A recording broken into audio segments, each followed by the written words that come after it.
பகுதி நேர ஆசிரியர்களை பணி நிரந்தரம் செய்யாத அரசை கண்டித்து ஜனவரி மாதத்தில் சென்னையை ஸ்தம்பிக்கும்படி போராட்டம் நடத்தும் என பகுதி நேர ஆசிரியர்கள் எச்சரிக்கை விடுத்துள்ளனர்.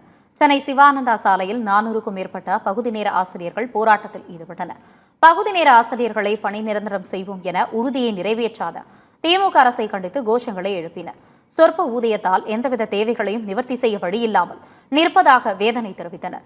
மேலும் ஜனவரி மாதத்தில் சென்னையை ஸ்தம்பிக்கும்படி போராட்டத்தை தீவிரப்படுத்தும் என எச்சரித்த பகுதி நேர ஆசிரியர்கள் 12,000 பகுதி நேர ஆசிரியர்களின் கோரிக்கை நிறைவேற்றப்பட வேண்டும் என வலியுறுத்தினர்.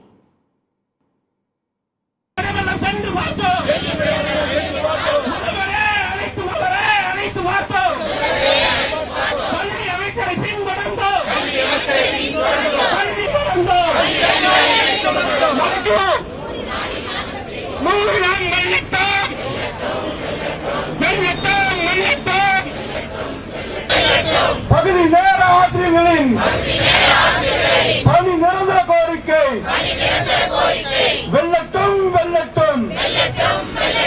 தமிழக அரசு என்னாச்சு என்னாச்சு